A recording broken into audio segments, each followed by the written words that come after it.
This man to my left, he doesn't need too much of an introduction. To me, I didn't tell Matt Riddle this yesterday, but the toughest man in all professional wrestling as he faces Matt Riddle in a no-holds-barred Vale match this coming Saturday for MLW Fightland out at Center Stage in Atlanta, Georgia. The one and only Filthy Tom Lawlor. And let's face it, Tom, toughest man in all of pro wrestling. Let's just get that out of the way now and let the whole world know. I mean, if we're going to be real, yeah, you're right. There's not a man out there. It doesn't matter if it's Matt Riddle, Josh Barnett, Shinya Aoki. It doesn't matter who it is. Nobody goes out there and puts themselves on the line like I do. I am all across the country, all across the world, getting beat up by some of the most random professional wrestlers you could possibly think of. I'm stepping in there against high quality opponents like Matt Riddle. And, you know, like I said, there's nobody doing it like me. Who's the tough, besides yourself, who's the toughest man you've been in the ring with?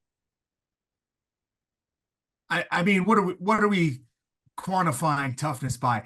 Like, to me, being tough means being able to go into almost any situation, right? Take a beating and still come out of it at the end. You see a lot of guys that are front runners. You know what I mean? Hey, Matt Riddle, he's one of them. You know, this guy, he gets on a roll, he gets hot, and he keeps going. But when somebody puts the pressure back on him, things start to fold a little bit.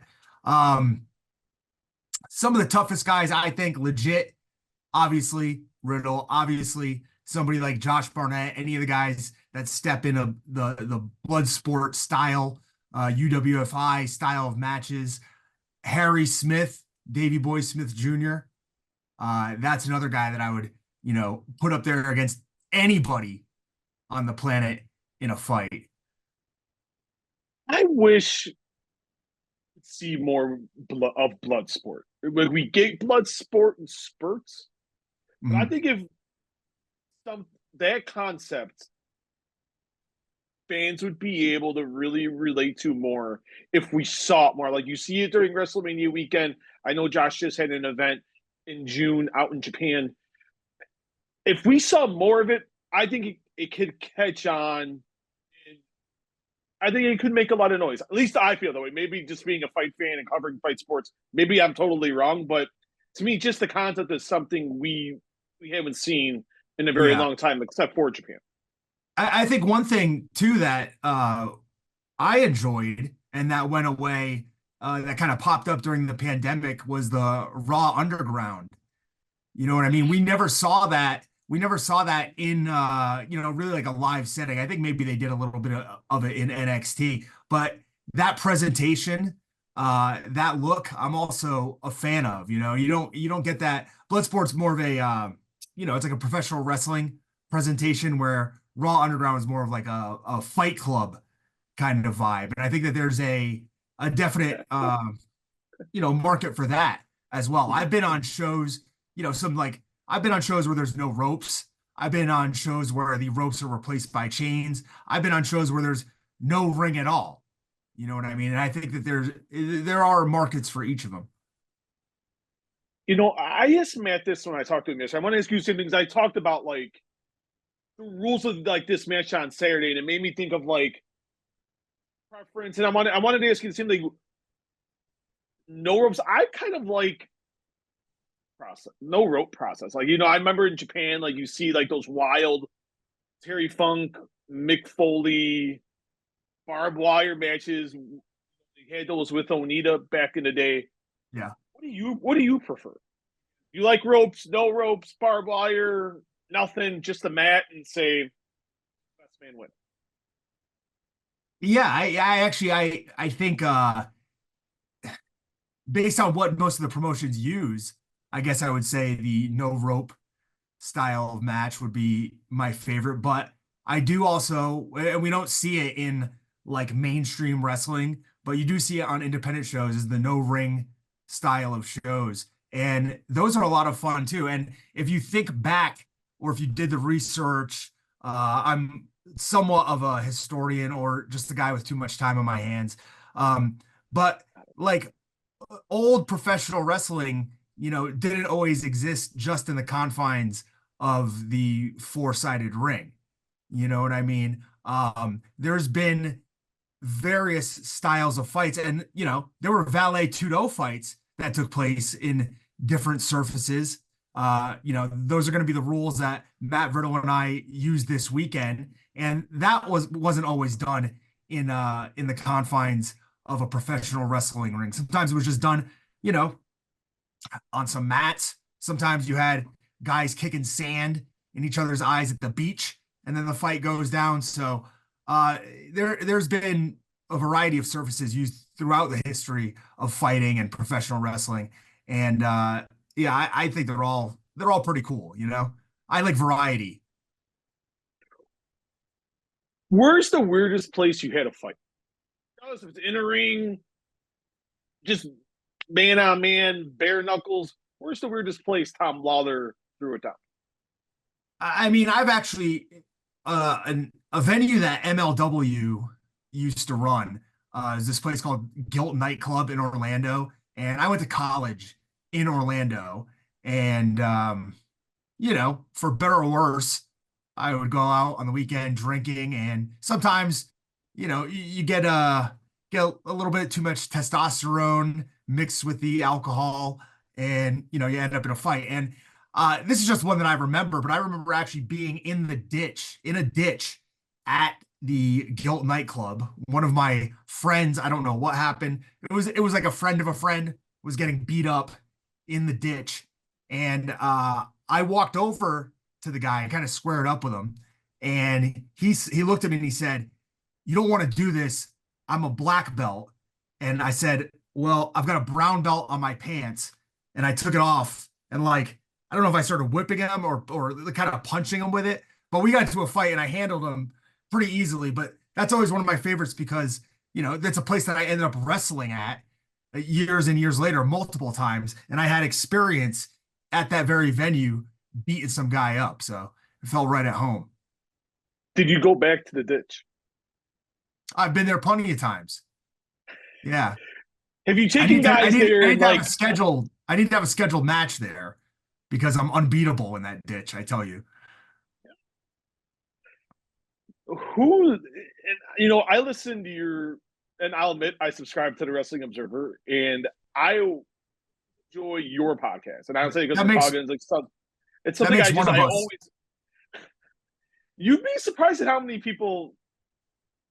I think you're not giving yourself enough credit for getting into the podcast. I mean, I know you've done it with Brian for a while, and does it give you wrestlers shit on wrestling media? I mean, we'll be blunt, we'll be honest about it. Hmm. It is what it is, and and I get it to a point. Does it give you at all the fact that you have your tone it a bit? Does it give you appreciation for the wrestling media or what it is? And Uh, it's kind of like a double-edged sword, especially with the Observer, just because of how much uh, I guess you're one of two sides. Either you respect the opinion of Dave Meltzer or you don't. You know what I mean? That seems to be the two prevailing sentiments. There's not much in the middle. But I can tell you that being involved with the Wrestling Observer, a lot of the stuff lies in the middle. You know what I mean? There's yeah, also a lot of stuff that there's so many stories because I'm backstage at wrestling events. There's so many stories that I see talked about or printed that are wrong. There's so many things that I see that just never get out that are like unbelievable stories.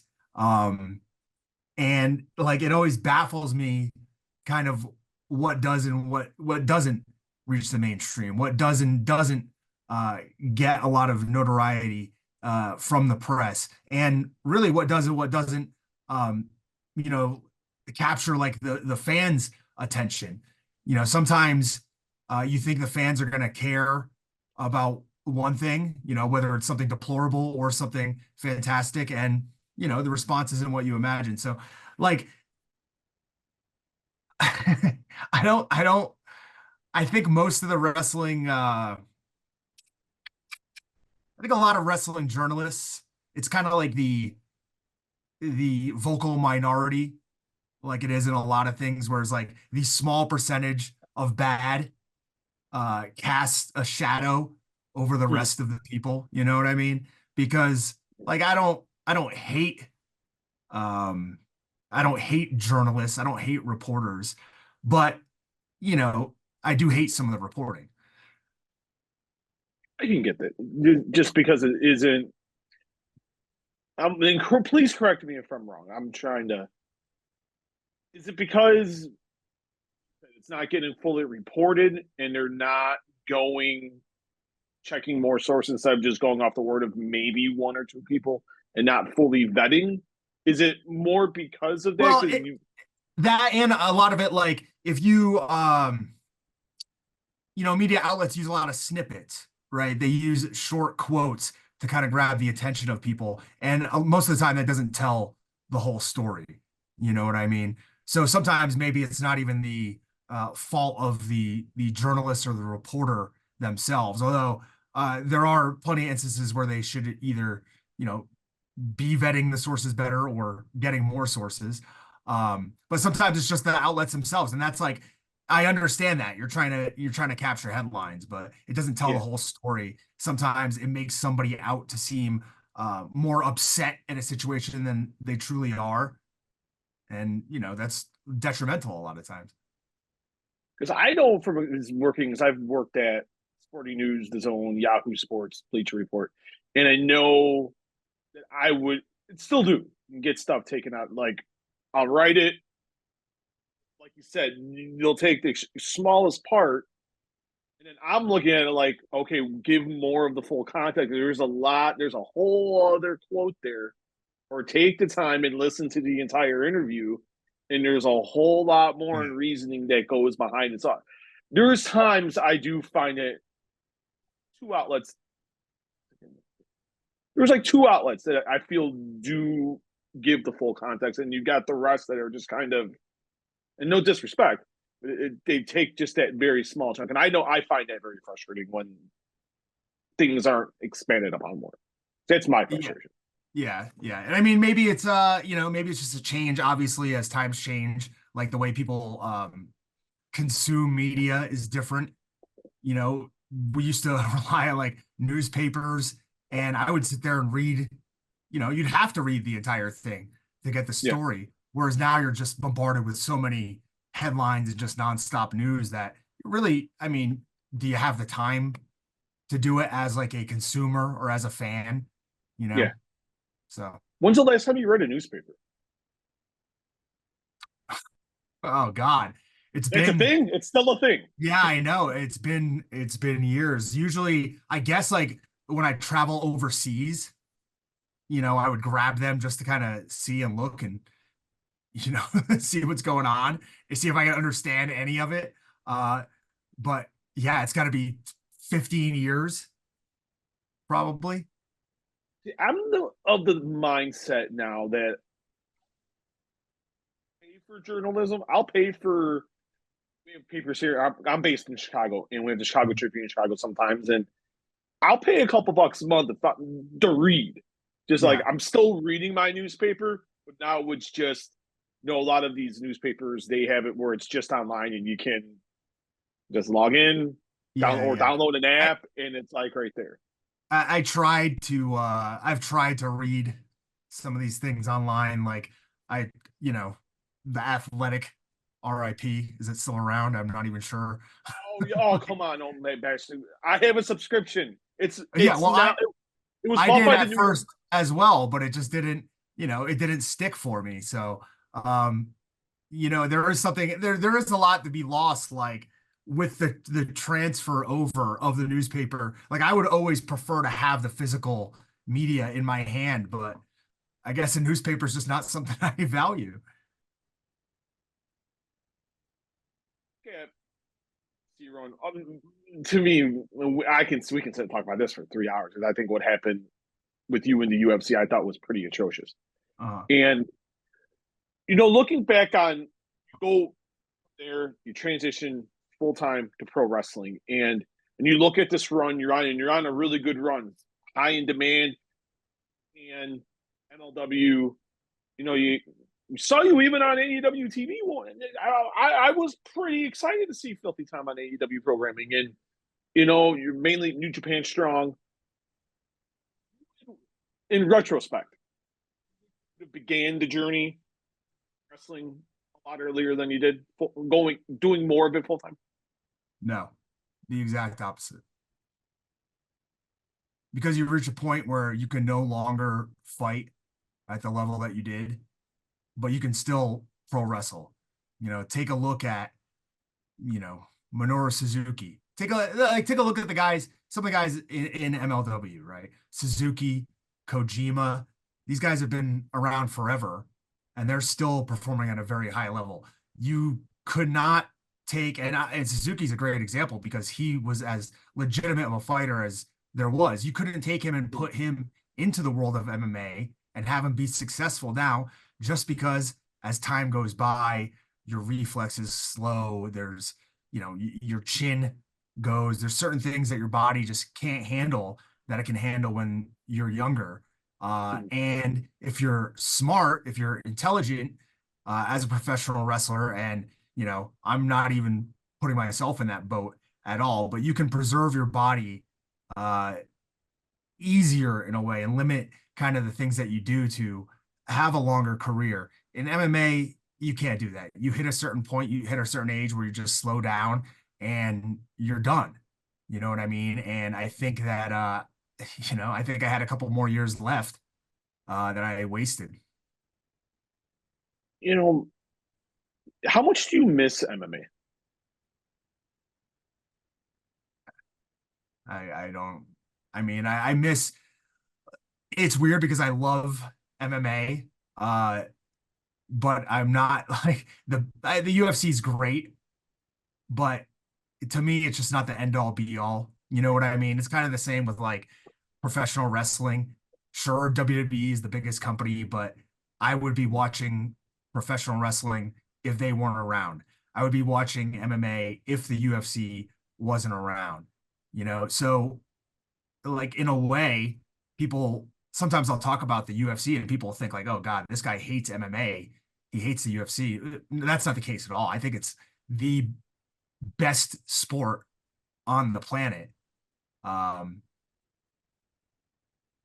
yeah, it How would how would you characterize your time in PFL? was fine. I mean, I was there. It sucks because I was there during what had to be like the worst period that you could be there during the pandemic. So I was Yeah. holed up in the Ocean Casino in Atlantic City for like, you know, 6 or 7 weeks of my life, maybe even more than that, while the world was reopening and I could see people Mhm. gambling. I could see people going to the restaurant and drinking. There's a pool party going on that I could see the people at, but I'm, you know, stuck on 3 floors that the PFL had uh, secured for everybody 6 months before and still carried out that plan.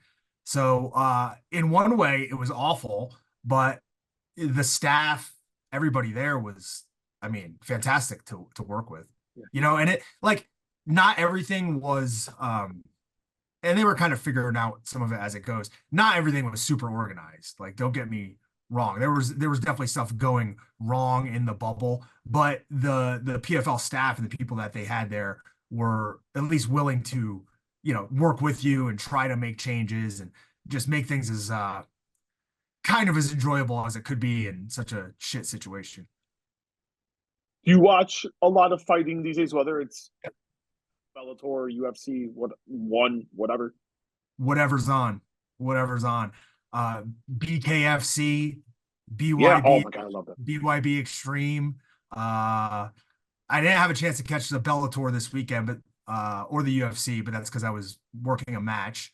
But any day that I'm off and there's fights on, I'm watching them. So I watch Contender Series every week. Ooh. Um, just anything that's on that I can get. Sumo. So for some reason, we get sumo on TV here. I don't know when it's Hmm. from, what year it's from. They don't say, but it's always on. We'll have kickboxing on from Fox Sports in like San Jose. We'll play it. So, whenever there's something I can watch, I watch it. You're hardcore because you watch the Dana White Contender Series. That's fun. I thought it was hardcore because I watched BYB Extreme, the Oh, I tryout. watched that. That's fun. I'm about people punching each other in the face. I don't care if it's you have, like you said, I don't care what organization it is. Yeah. Where's I love a good I love a good punch to the face. I love your posters in the back too. hold on, yeah. I'm gonna grab this because this is the book I've been reading most recently, but it's called Bare Fist here. You can't really History. see. If you can get Oh a good my look God, up, that is amazing. I'm not quite I sure what love that. I'm not quite sure what boxing technique that is. It looks like a double choke there from the guy, the assailant. Um, but yeah, like anything, you know what I mean? I love watching the different styles of wrestling, like folk style wrestling from different countries. So like Mongolian wrestling is awesome to watch. Uh, Korea has Shiram, which is another style of wrestling, where they're like in a sand pit.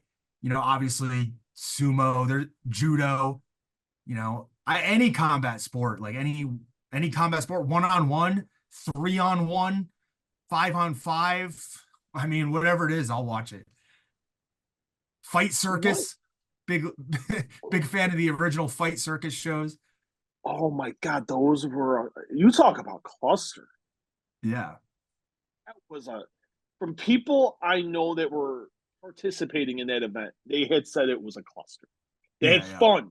They got yeah. paid. But the defining phrase was clusterfuck. Yeah. Hey, that's what it was. To them, that's what it was all about. I could get it, and I remember watching it, and I'm like, I think that's the it's allure, definitely though. something different. Oh, it has to. I think it's the like about chaos. I like watching the nonsense fights or the matches that just make. Like I remember, you were talking about 2021. I did the whole Jake Paul tour, 2021. Uh, Did and it was bestowed upon me, and I drew the short straw. But it ended up by the time the journey ended, fought the second time when he fought Tyron Woodley, I'm like, this is a complete clusterfuck, but this shit is fucking fun. uh, I don't know yeah. why. I was just like so enamored with the pageantry and you seeing these teeny boppers and the Gen Zs, and I'm like, either I'm really old and having a lot of fun, or I don't know. I don't know what the hell's going on, but it was definitely a sight to behold. It made me appreciate Yeah. ruckus a little bit more in all of combat sports.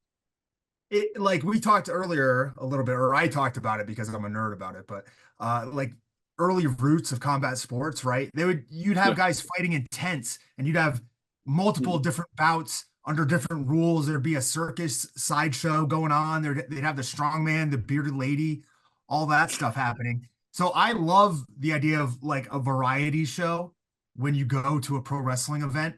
Um, and like this weekend, right, for MLW, I don't like there's an Opera Cup tournament going on, but the things that stand out the most to me, right? Valley Judo rules with me and Matt Riddle.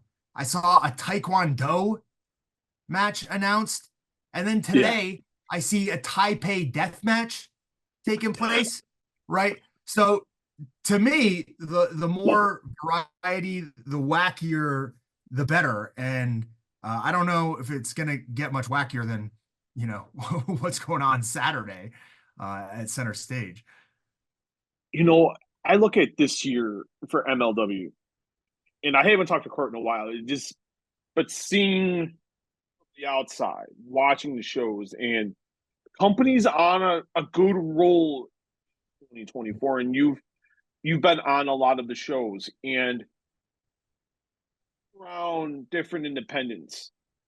What to you has separated MLW from a lot of different indie promotions in 2024, and just promotions in general? Like if you look top to bottom at the roster, I think it's just such a variety of guys that no other promotion really has. There's some of the best luchadors on the planet.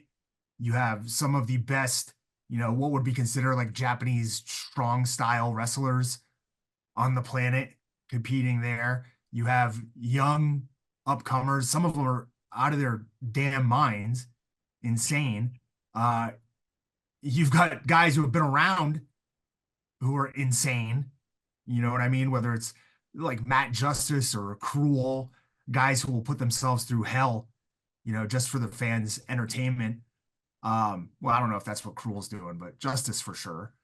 And you have like a mix of guys that have been established in MLW in the past, who were kind of around during that initial comeback, little first run, and an influx of younger guys or guys that have, kind of been around since some of us were gone and then came back. So I just think it's a great mix overall of just like such a variety of talent. And I mean, like I just talked about the different matches that are taking place, and really like the variety of talent shows when you could put on a variety of different matches like this. I don't know what Kojima and Cruel will be like. I can't even imagine. But you're going to have fantastic technical wrestling in the Opera Cup. That you're going to get a great MMA style fight between me and Riddle. I don't know much about Taekwondo, but I know Janai Kai is going to kick somebody in the head about as hard as she can. And a Taipei death match, like I don't want to do one, right? And I don't think there are many people in the world who want to do one, but somehow they found two guys that are crazy enough to do it at center stage. So, I just think like I said, the variety of the roster, the variety of the matches, I think that's really what's set them apart, I guess you'd say. Just you hear Taipei deathmatch, and it just makes me want to run. I'm good because it just sounds very dangerous. I'm not gonna lie, it has me a little worried for the safety. One thing about foreign objects and glass, especially, is like you can't reason with them. You know what I mean? You can't rely on them to work with you. So dipping your hands, taping your fists, dipping your hands in glue, and then dipping them in glass. That's a level that I'm not willing to step to. But I'll watch it. You're down. You're like me. You're down for the pass. I'm gonna be in. I'm gonna watch. But I'm gonna watch kind of like that old, like I tell my two children who are 8 and 5. When you see bad parts in a movie or a TV show, do that. Cover your eyes. I'll tell you when you can lift that hand up. And you talked about crazy earlier, and I mean, it popped in my mind when you said crazy. I thought of Jacob Fatu, and someone you know very well from the MLW days, went from MLW to the WWE. And what do you make so far of how Jacob has been utilized in the company? Because he's been guns blazing per se, and he's come out like a monster in his short time there. Yeah, it's awesome to see, because it's one of those things that like you kind of know like this guy's special, but you never know if everybody sees it, whether the higher ups at a company are going to see it. And I mean, I think that like obviously they put a big focus on him. The stuff he can do in the ring is incredible. He's one of the best athletes that I've ever seen in the professional wrestling ring, especially, I mean, and when I say especially for his size, you know what I mean? And just to know that the WWE like sees that talent in him and is willing to give him a chance so quickly, it's pretty awesome. I was like, you've seen him a lot more than in the fans around the world, and but when I was there when he debuted in Chicago, and I went to that SmackDown, and when he came out, they all knew who he was. It was just the star aura. You knew when he jumped out, beat the tar out of Cody, Kevin Owens, and you're like, I already knew, but I didn't know enough about him. And I'm like, and then just watching back some matches, and I'm like, this kid's the deal.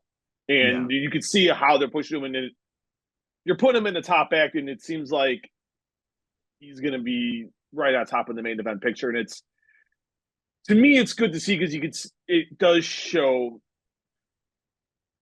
the regime is willing and doesn't care where you came from. As long Yeah, as you can work and you have an aura, you're put in the right spot.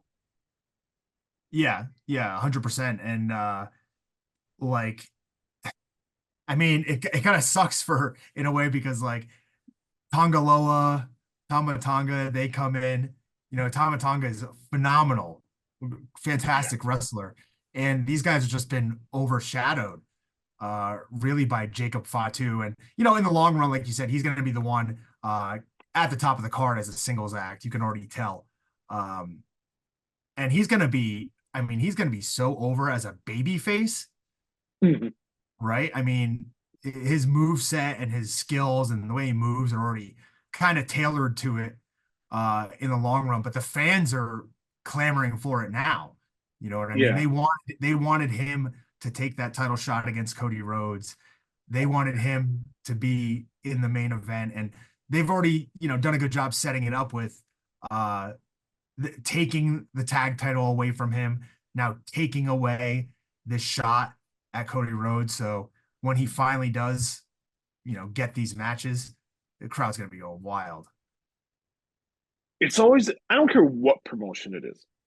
It could be your promotion in your local town. The small details. Mm. You always say pay attention because it's always the small details. Then you see what happens down the line. It's like, oh yeah, like you said, take the title shot away, take the tag belts away.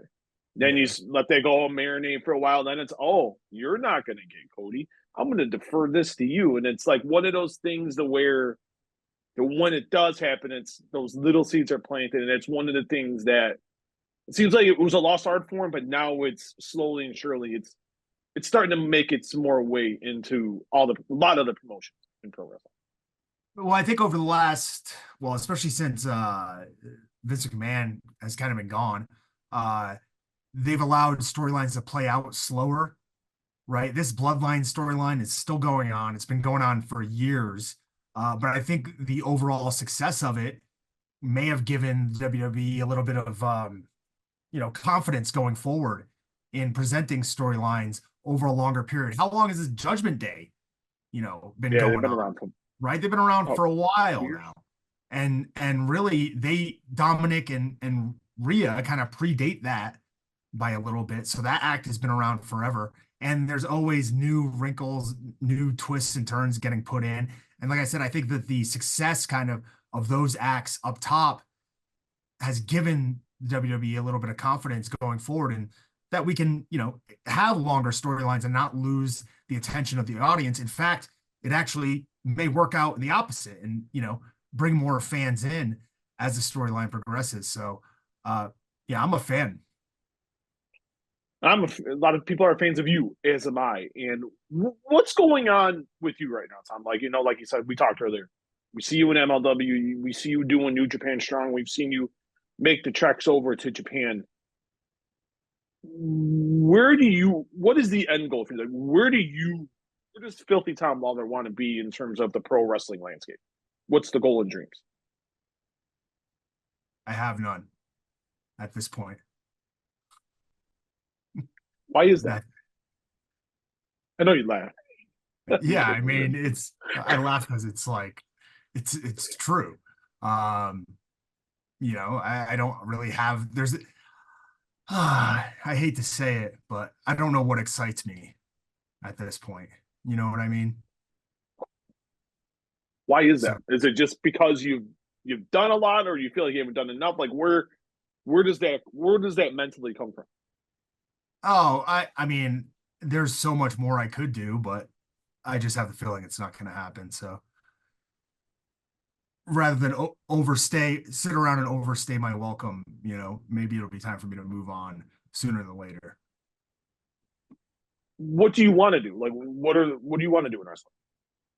Like you feel like unfulfilled. Uh, make a living, provide for, you know, more than just myself, you know. Uh, Yeah. I thought it was so funny yesterday. that the PWI 500 gets put out, and you look at this list, and being in the business, you look at the list and you realize that there's like, well, 100 actual professional wrestlers doing it as a job on the planet, you know? So I haven't looked at this. I've only Twitter, and I just saw like Cody and Swerve Strickland, and I was like, oh, that's cool. And I know we at Sports Illustrated, I know we wrote it up about it, but I didn't read. I don't know if I'll admit, didn't read it. But I just know Cody was number one, and I really didn't look. So I'll ask, where were you in the PWI 500? maybe Look at the list. 290s, I think, What? something like that. But whatever. I mean, it's a kayfabe list. That's not the point I'm trying to make. Uh, the point I'm trying to make is that, like, unless I don't know, there's not many other businesses, I guess, on the planet where you could say that you are one of the 500 best people in your craft, and you have to work another job or two jobs to make ends meet, you know? Are you a fan of the PWI 500? Yeah, I think it's kind of cool.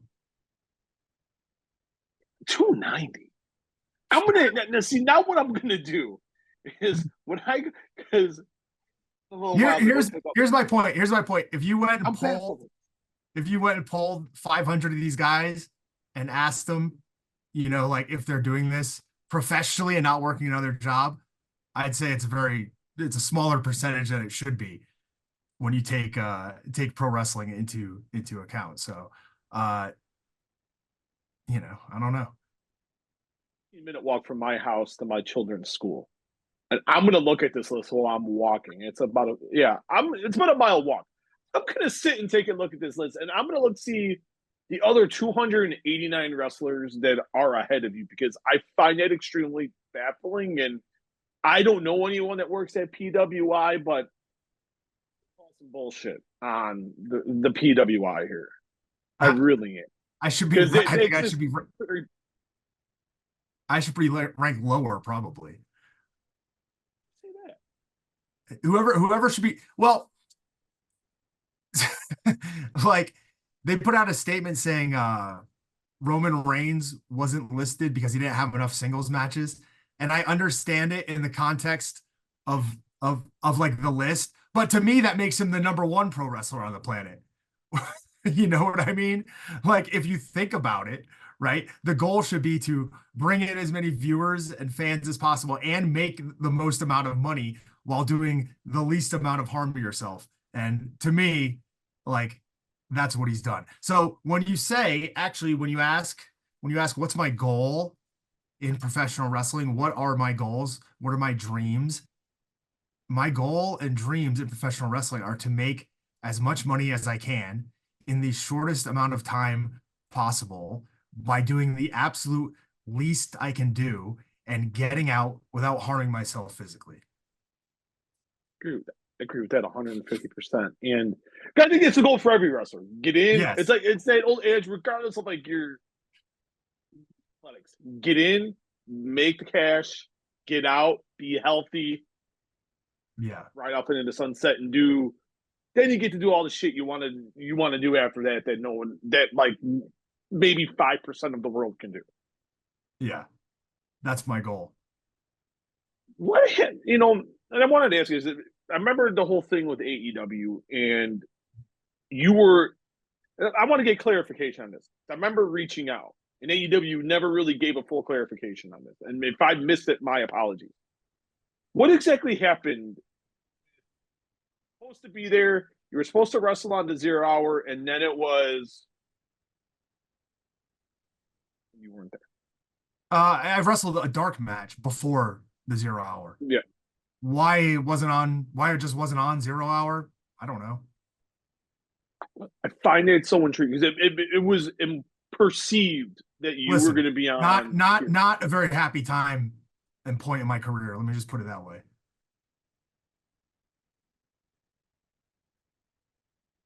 I mean, how, what positive or benefit came out of that for me?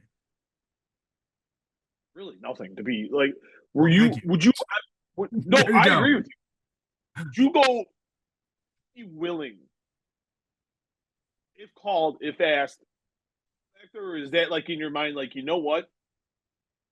No, I mean, it's not like I was treated badly. I've worked Ring of Honor shows since then, but I mean, in that particular situation, I mean, it was just disappointment as for disappointment, you know? I know. I, I feel, and this is me. And please correct me. I feel bad. I don't feel bad because I love the fact that everyone's getting jobs, they're getting paid to apply their craft, entertain the fans, try to make as much money they can so they can retire quicker and do different things that they want to do with the remainder of their lives. But the problem I have, they put these Ring of Honor tapings more often than not. Now I know they changed it up recently, but before it was Mhm. okay. We'll do X hours and we'll do TV, and then we'll go tape Flowers Ring Yeah. of Honor, and then everyone leaves. It even comes out. So I always found it service to the talent, to the fact that you're not making Ring of Honor stand on its own, and you have to keep it aligned with whether it's Collision or Mhm. you're doing it. They used to do it. I know sometimes post Dynamite. Always found that a disservice to the men and women instead of letting it stand on its own. Well, I think in a perfect world, it would be something like along the lines of like Shotgun Saturday Night, Oh, where it kind of like exists on its own. It's in different venues that aren't necessarily the arena setting, different like theaters and halls and stuff like that. But I think just with AEW being such a new company, anyways, it's very difficult to get another new company with its own identity going. Or, I mean, it's Ring of Honor, but it's not the same Ring of Honor that it yeah, oh yeah. was.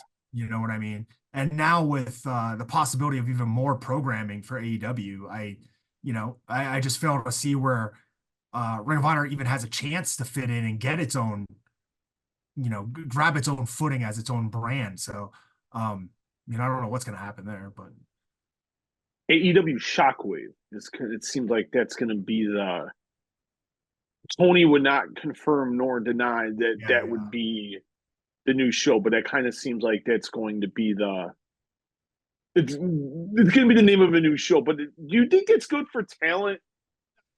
Of course, it's good for talent. But do you think it's more wrestling TV? Do you think it's more of an oversaturation of the product, or do you think, regardless, more programming the better for the business? I mean, I don't need another hour, but maybe there's fans out there that do, that are clamoring for more television. Maybe, and like sometimes, you kind of overestimate the reach of professional wrestling. There's still fans out there that don't even know AEW exists because maybe they don't watch the TNT channels.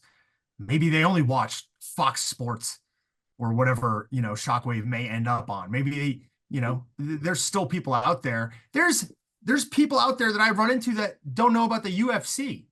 Like they don't know the UFC exists at the level that it does. So, there's always a chance to grab new fans. Like I think if you throw another hour on the Warner Brothers networks, that's a bad idea. But I think diversifying your portfolio, um, as like a businessman would say, is always good.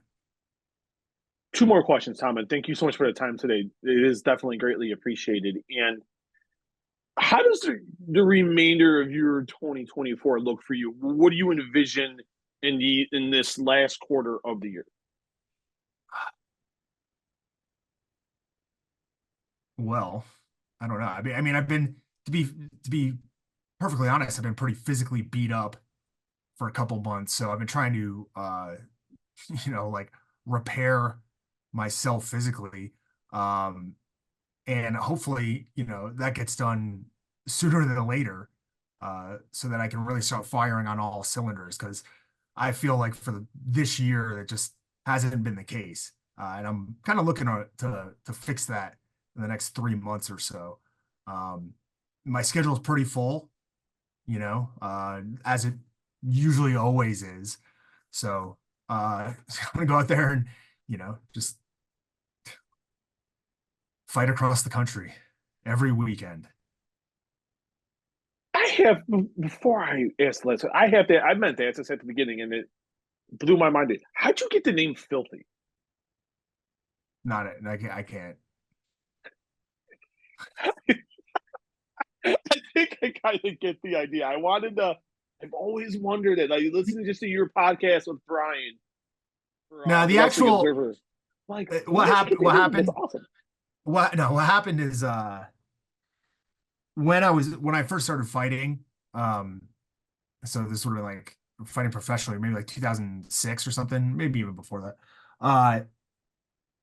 Everybody was like having a nickname. So me and my friends were talking and like, oh, I'll be Tom the Mauler Lawlor.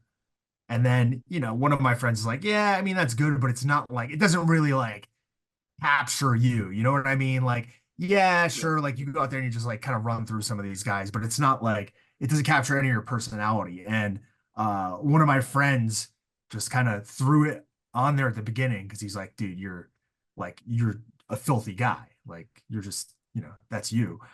So I ended up sticking. So for a while, and when I first got to the UFC, it was the Filthy Mauler is actually what it was. And on the Ultimate Fighter, which I did not win, I actually myself got mauled by Ryan Bader. And at some point in that process, I was like, hey, you know, I can't call myself the mauler if people have seen me go out there and not maul somebody. And the UFC just said, all right, they just dropped it.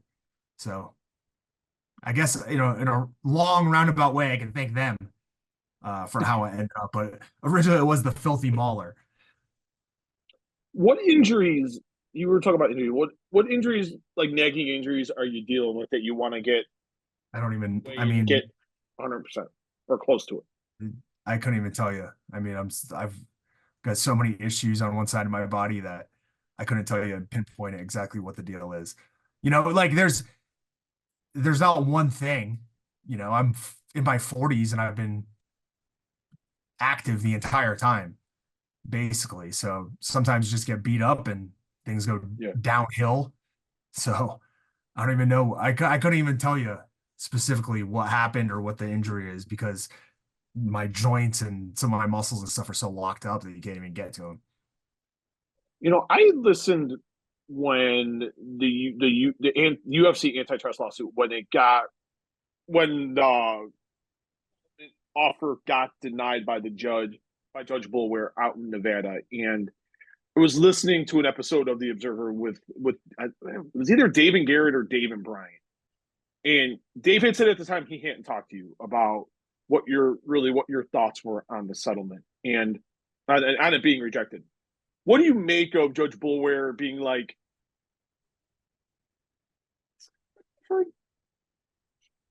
we're going to revisit this. Trial's going to start at the beginning of 2025.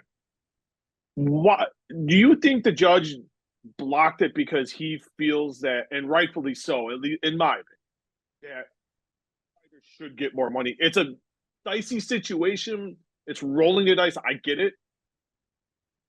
I understand why the judge was like, this is going to go to trial and let's see what happens. And the fighters can hopefully get more money out of this.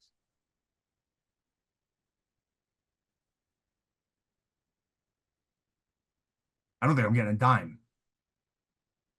Why?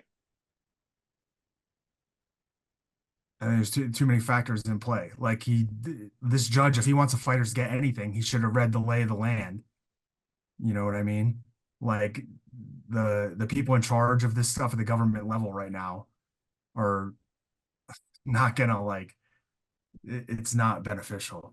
Like I don't all they need is one person on that jury to look at it and say, you know what? Like the fighters don't deserve this. They signed the contracts. And even then it's gonna get stuck in court. You know what I mean? It's gonna get held up regardless of the like if the UFC is found guilty, then they're gonna appeal it.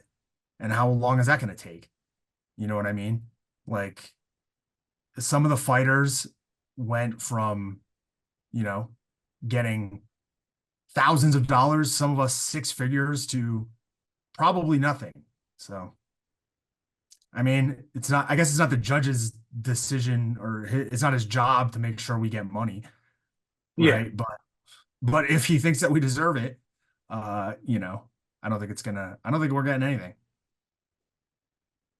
Did you know how much you were projected if Probably like he hit and blocked the stuff? 130,000, something like that. You know, were you disappointed? When that happened, were you like, Yeah. get a dime? You went from, hey, I'm likely to get this money, to like, man, this guy kind of just fucked me and a lot of people here. Yep. That's What what do I you think. think? Do you think it goes to trial, Tom, or do you think? I don't know. I mean, I guess the election season's gonna have some determinant on that too, I would imagine, you know. So I just have no faith. I just have no faith unless the settlement's reached, because regardless of what the jury says, if they rule in favor of the fighters, it's gonna get held up in court. And then what? In 30 years when I'm 70, I'll get some money. I don't, the fuck is the point of that? Very, very fair. And with this, this match is awesome. You fight land. At least a The thing segue. is, no. At least you can segue to the UFC right from there, huh? UFC no holds barred. I could. There's so much to say about that, because journalists covering combat sports since May of 2010, and not knowing what was really going on outside. I was just a fan watching you that season of The Ultimate Fighter, watching all the fights on pay-per-view on Spike, and then when they made the move to Fox, and then being a journalist covering it, being at shows, talking to athletes, talking to managers behind the scenes, and you hear, man, these fighters are getting paid dog shit, and they're the Yeah. ones going out there and putting their men and women putting their lives on the line every time they enter the cage, and they're not reaping the full benefits. And it's got and people that making the fights, they're helping get the deals, giving you guys a platform. Without you, fighter, your executive, getting more of the lion's share of the pie. When you're looking at it, you want to classify yourselves as stock. You're up there with soccer. You're going to overtake soccer. You're going to be the Yeah. most popular sport in the world.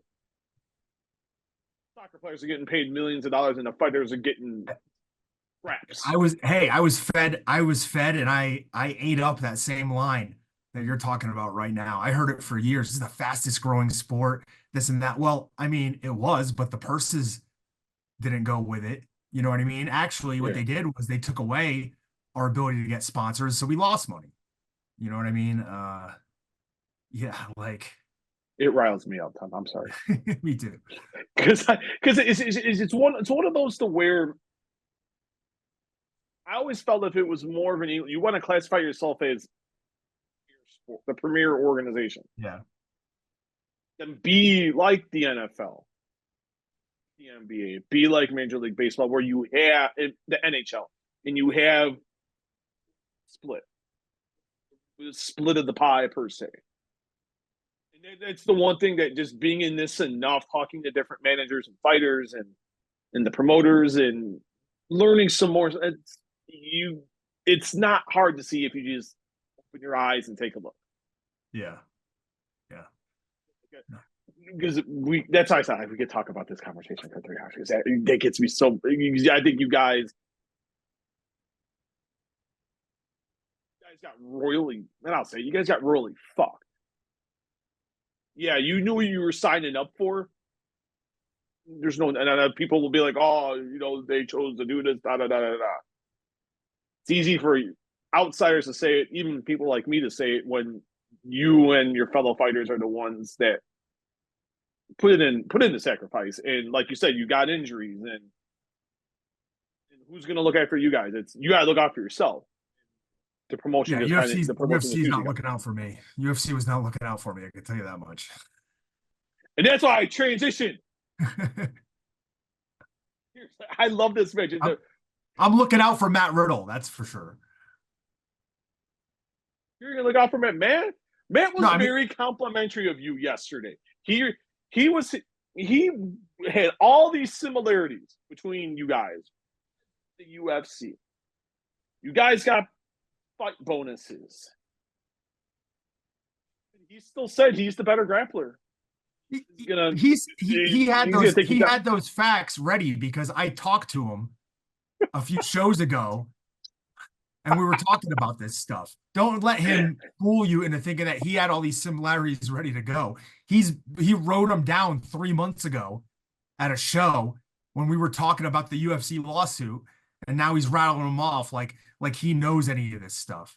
Get out of here. Hey, He doesn't even know where he is half the time.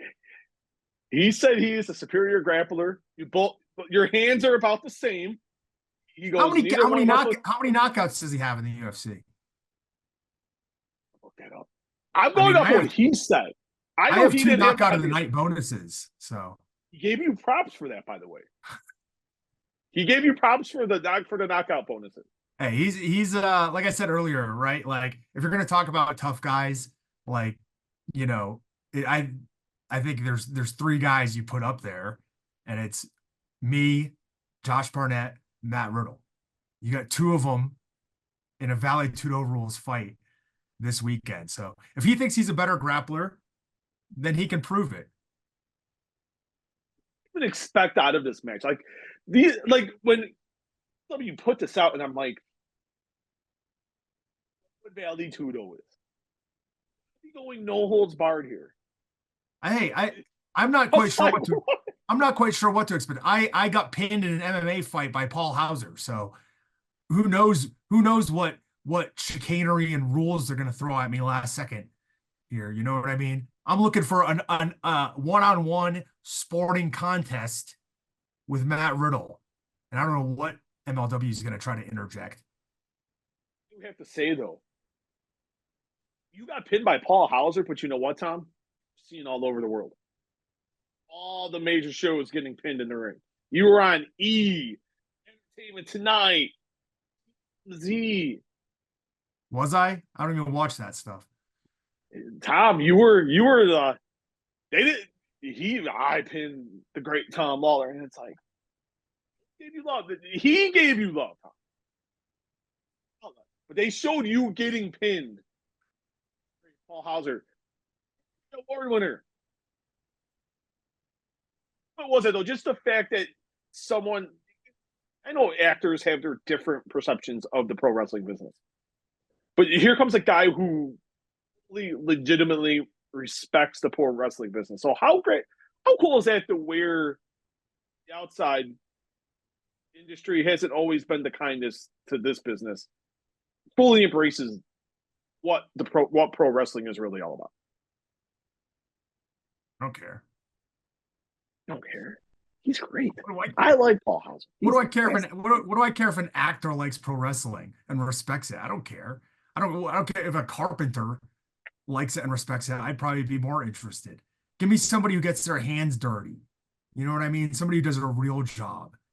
Not somebody who an actor's barely a step above a journalist. I mean, really, come on. Wow. Man, you just kicked me in the nuts there, Tom Lawlor. I thought we were just having a nice, good interview, a good conversation. I was directing that one I was directing it at myself, actually. You are a fine journalist. You don't give yourself enough credit, Tom. You really don't. But beat Matt Riddle here. When it comes down to it, get the job done on Saturday at MLW Fightland at Center Stage in Atlanta, Georgia. And my prediction, TKO. Right? And Matt Riddle's a great amateur wrestler. I don't, his submission skills. I don't know how many submission wins he has in the old UFC, but I've got some on my record. But I don't think he can take a beating like I can. Like I said, he's a front runner, right? I've been in fights where I had my leg destroyed, torn ACL, MCL, meniscus in a fight, and I won that fight. I came back and won that. I've been through adversity more than he has, and I'm gonna put it on him. And we will end with that. And you can watch Tom Lawlor against Matt Riddle coming up on Saturday, September the 14th at Center Stage in Atlanta, Georgia. It will be available on beIN Sports. Tom's going to bring those hands. Matt says he has a chin, Tom. He says his chin hasn't been tested. Giving you a warning now. Chin. He said it's stronger than an ox. Really? So yeah, I don't know.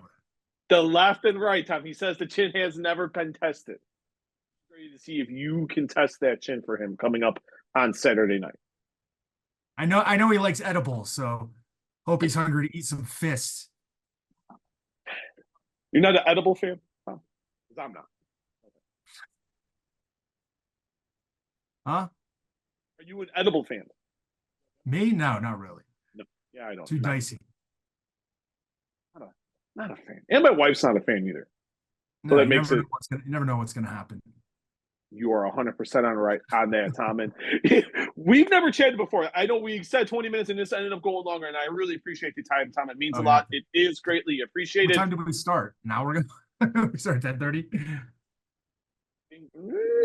Yeah. Something like that. It's 1:33 here in Chicago. Thank you for the time, Tom. It means a lot. It is greatly appreciated. No problem. Thank you. I'm looking forward to Saturday night. I'm going to keep listening to your great podcast with Brian Alvarez on Wrestling Observer Radio. Thank you, Tom, and we'll talk soon, my friend. Thanks. I got to go do the show with Semper Vivi. Brian's out today, so. Like Mike. Me and Mike follow each other on Twitter. Mike's the best. Mike's the best. I love Mike. I wish I got to. He's better than that. Do it with him more, but oh well. Request. Star there. You're the biggest star there. Make that request. I don't want to work more. I request them do less. All right. See you later, Steven. All right. Thank you, Tom. Take it easy, bud.